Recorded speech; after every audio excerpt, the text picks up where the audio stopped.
आपका स्वागत है ऑलवेज अप टू डेट की नई सीरीज के अंदर। इस सीरीज के अंदर हम बहुत सारी शेयर्स को एनालाइज करेंगे जिन्होंने multibagger returns over a period of time दिया है। तो ऐसे क्या होता है कि एक कंपनी टर्न अराउंड कर जाती है, एक पेनी स्टॉक 80 पैसे का 1830 की रेट को टच कर जाता है और 2300x का return over a period of 5 years they जाता है। तो हम ऐसे ही बहुत सारे स्टॉक्स को एनालाइज करेंगे।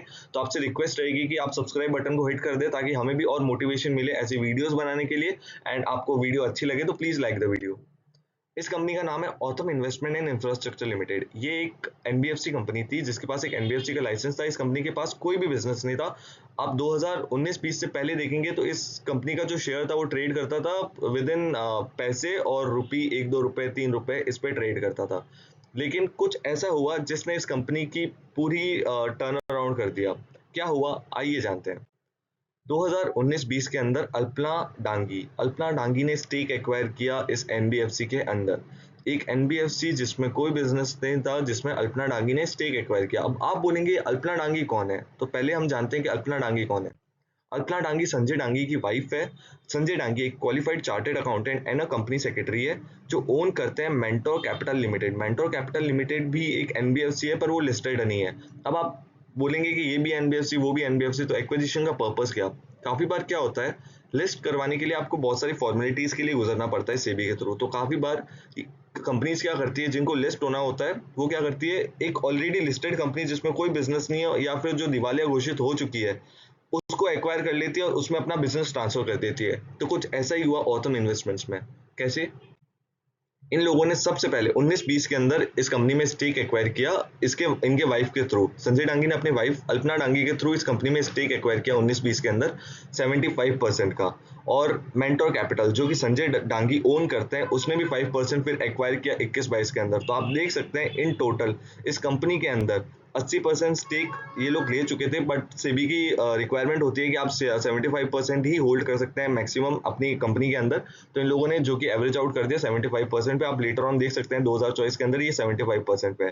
तो आप देख सकते हैं कि कैसे एक कंपनी जिसके अंदर कोई प्रमोटर नहीं था, जिसमें सबसे और 100% पब्लिक होल्डिंग थी, तो इसमें ये बड़े इन्वेस्टर्स आए। तो आपको हर टाइम ये चीज देखते रहनी होती है कि इस कंपनी के अंदर कौन है और ये कंपनी का टर्न आउट कैसे होने वाला है। तो promoter is a specific factor. इस कंपनी में कोई प्रमोटर नहीं थे और सबसे फर्स्ट बार प्रमोटर आए थे, तो ये एक सिग्नल था कि इस शेयर के अंदर कुछ ना कुछ होने वाला है।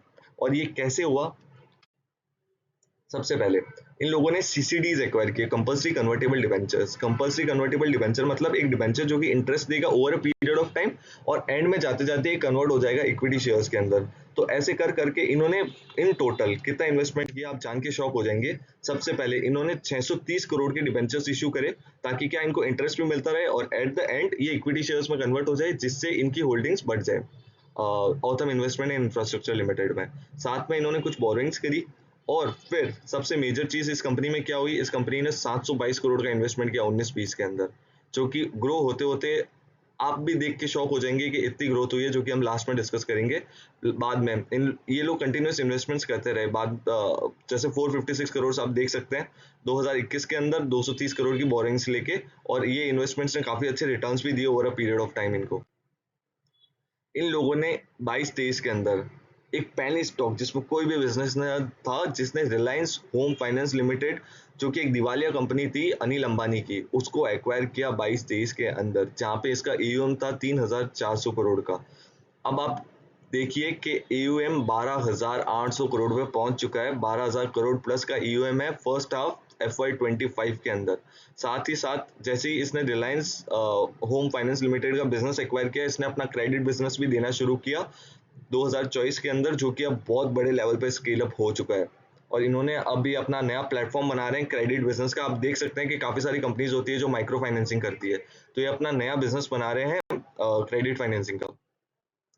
और इस साल की सबसे बड़ी डील प्रताप स्नैक्स, जिसने सिकोया कैपिटल, एक बहुत बड़ा फंड है जो कि काफी टाइम से प्रताप स्नैक्स के अंदर एग्जिट लेना चाहता था और वो ट्राई भी कर रहा था कि किसी को स्टेक बेचे। तो Autham investment and infrastructure limited ने प्रताप स्नैक्स, आपने देखी भी होगी चिप्स, इसकी येलो डायमंड करके आती है, काफी चलती है चिप्स अपने महाराष्ट्र, गुजरात, राजस्थान के रीजन के अंदर। तो उसमें एक्वायर किया 42.31% पे। 846 करोड़ का इन्वेस्टमेंट था, 746 के भाव पे किया था, जो कि 29% के डिस्काउंटेड प्राइस पे था, प्रिवेलिंग मार्केट प्राइस के। बाद में इसने ऑफर भी दिया मार्केट के अंदर 864 के पर शेयर के प्राइस पे 26% एक्वायर करने का। इनका 42.31% जैसे इन्होंने एक्वायर किया, इन्होंने ओपन ऑफर दिया 26% एडिशनल स्टेक एक्वायर करने के लिए। इस कंपनी को लेके autumn investment and infrastructure limited के बहुत बड़े बड़े ऑब्जेक्टिव्स हैं और ये चाहते हैं कि ये बहुत बड़ी कंपनी बने। ऑलरेडी इस कंपनी के 150 SKUs है। SKU यानी स्टॉक कीपिंग यूनिट्स, मतलब जैसे बहुत सारे चिप्स की वैरायटीज, कुरकुरे की वैरायटीज, ऐसे करके स्टॉक कीपिंग यूनिट्स होती है। इसके 2.5 मिलियन यानी आप रफली ले लीजिए 25 लाख रिटेल आउटलेट्स पे मौजूद है और इसकी रीच ये लोग बहुत बड़े लेवल पे बढ़ाने वाले हैं। तो देख सकते हैं कि एक छोटी सी कंपनी ने कैसे टर्न अराउंड करके आज इतना बड़ा बिजनेस, जिसने Reliance home finance limited, Anil Ambani की कंपनी को एक्वायर किया, प्रताप स्नैक्स को एक्वायर किया और आगे कितनी बड़ी बनेगी। तो ऐसे बहुत सारे शेयर्स हैं जिसमें कैसे टर्न अराउंड हुआ और ये अर्ली सिग्नल्स को आप कैसे आइडेंटिफाई कर सकते हैं, इस सीरीज के अंदर हम आगे डिस्कस। अगर आपको वीडियो पसंद आई तो आपसे यही रिक्वेस्ट रहेगी कि please hit the like button and please subscribe the channel. Thank you.